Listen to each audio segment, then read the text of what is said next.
সৰ্বতিমিৰা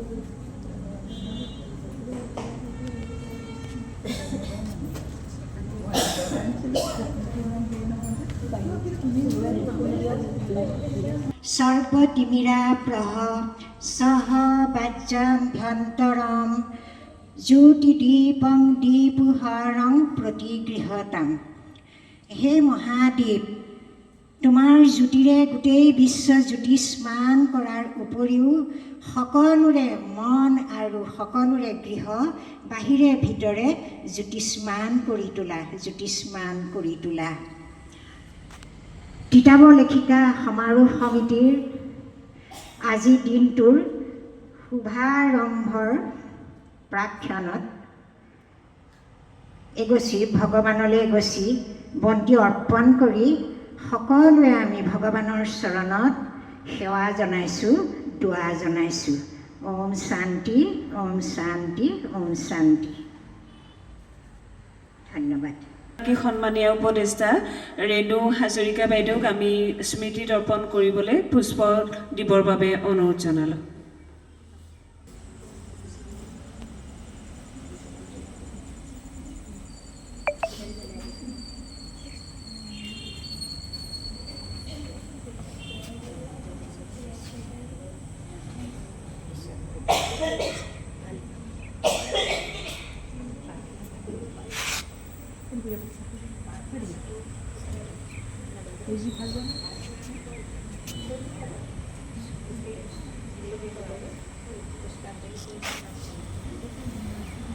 ইয়াৰ পাছত মই আমাৰ সন্মানীয় সাংস্কৃতিক সম্পাদিকা মহোদয়া বাইদেউক আমি পুষ্প অৰ্পণ কৰিবলৈ অনুৰোধ জনালোঁ।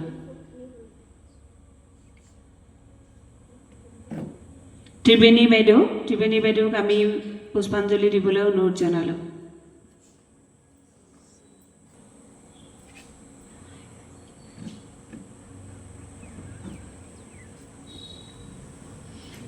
আমি সংগীতা বৰুৱাক পুষ্প দিবলৈ অনুৰোধ জনালোঁ।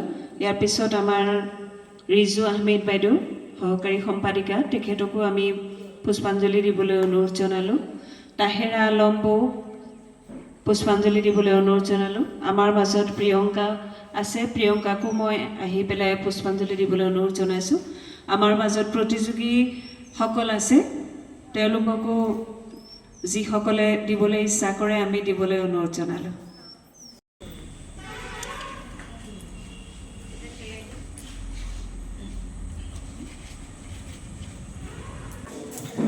আমি পুষ্পাঞ্জলি অৰ্পণ কৰা সকলোলৈকে ধন্যবাদ জনালোঁ। আজি তিতাবৰ লেখিকা সমাৰোহ সমিতি 38 বছৰ অতিক্ৰম কৰিছে। এটা সুদীৰ্ঘ বছৰ।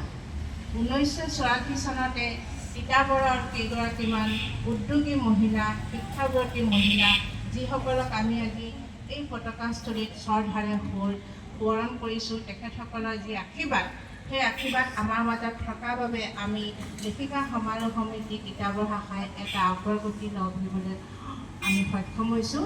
মনত পৰিছে 1986ৰ পিছৰ পৰা ইয়াত তিতাবৰ লেখিকা সমাৰোহ সমিতিৰ স্বৰ্ণ বৰুৱা গগৈ বাইদেউ শ্ৰদ্ধাৰে সুঁৱৰিছোঁ। আজি আহিব বাইদেউ।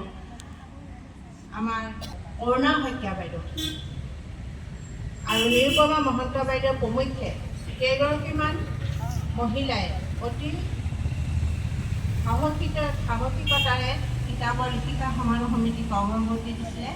আৰু প্ৰতিষ্ঠাপক আমাৰ সন্মুখত আমি শ্ৰদ্ধাৰে সুঁৱৰিছোঁ বাইদেউ বসুন্ধৰা শইকীয়া বাইদেউ।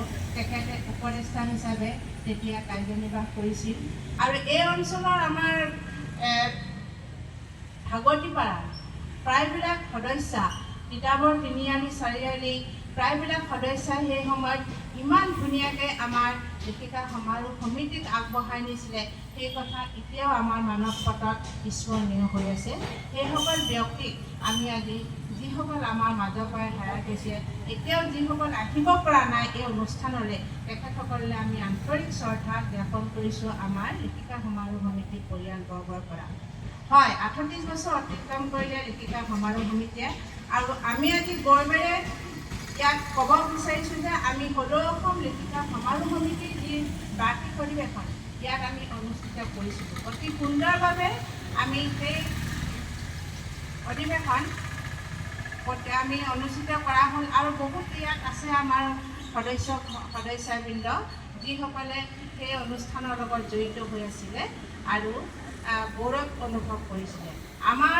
আমাৰ মঞ্চত আমি পদাৰ্পণ কৰাইছিলোঁ সেই সময়ত সকলোৰে এতিয়া আমাৰ মাজত নাই যদিও আমাৰ বাটৰ স্মৰণীয় মামণি ৰয়চম গোস্বামী, আব্দুল মালিক ছাৰ, ডিব্ৰুগড় নিৰুপমা মহন্ত আদিকে ধৰি বৰেণ্য ব্যক্তিসকলে আমাৰ তিতাবৰৰ লেখিকা সমাৰোহ সমিতিৰ অধিৱেশনত পদাৰ্পণ কৰি তেখেতসকলক পদধূলা দিছিলেহি আৰু সেয়াই আমাৰ আশীৰ্বাদ স্বৰূপে আমি এতিয়া আগবাঢ়ি যাব বিচাৰিছোঁ।